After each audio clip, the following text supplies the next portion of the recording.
अस्सलाम वालेकुम everyone, welcome back to my YouTube channel. तो आज मैं आपके साथ शेयर करने जा रही हूँ बहुत ही मज़ेदार सी आलू मटर की रेसिपी। इसके लिए आपने लेना है एक दरमियाने साइज़ की प्याज और उसको बारीक चॉप कर उसके अंदर 3 अदद टमाटर को अच्छे से पेस्ट बनाकर या रफली पेस्ट बनाकर भी आपने इस प्याज के अंदर ऐड कर देना है और अच्छी तरह से इसे भून लेना है।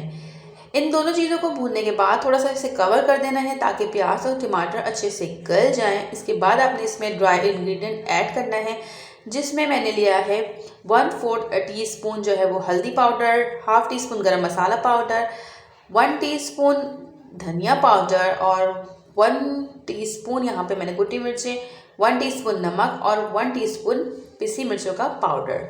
इन तमाम इंग्रेडिएंट को मैंने इसके अंदर ऐड कर दिया है और ऐड करने के बाद इसे थोड़ा सा और भून लेना है ताकि जो इन मसालों का कच्चापन है वो निकल जाए और मसाला अच्छे से भुन जाए।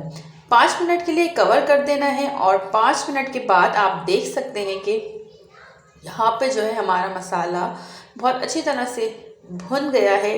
जितना अच्छा आप मसाले को भूनेंगे सालन आपका उतना ही ज़्यादा मज़े का बनेगा। 3 अदद दरमियाने साइज़ के आलू लेके उन्हें कट करके इस मसाले के अंदर ऐड कर दिया है।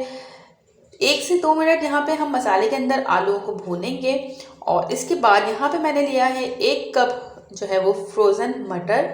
ठीक है, आप फ्रेश मटर भी यूज़ कर सकते हैं या फिर फ्रोज़न भी यूज़ कर सकते हैं, इससे कोई फ़र्क नहीं पड़ता आपके सालन के टेस्ट पर। तो यहाँ मटर और आलू को मसाले में डालने के बाद 1 से 2 मिनट चमचा चलाकर 2 कप मैंने यहाँ पे पानी ऐड कर दिया है। मैं मटर आलू का सालन जो है वो राइस के साथ बना रही हूँ, तो इसकी कंसिस्टेंसी जो है वो अपने मुताबिक रखूँगी। आप चाहें तो पानी का कम भी इस्तेमाल कर सकते हैं, लेकिन इस पॉइंट पे हमें पानी की ज़रूरत होती है क्योंकि मटर और आलू जो है वो दोनों गलने के लिए पानी मांगते हैं, यानी पानी इनके लिए चाहिए होता है। अगर पानी आप नहीं डालेंगे तो ये अच्छे से गलेंगे नहीं। और वैसे भी फ्रोज़न मटर जो होते हैं इसके अंदर थोड़ा पानी ज़्यादा डलता है, ये थोड़ा टाइम लेते हैं गलने में।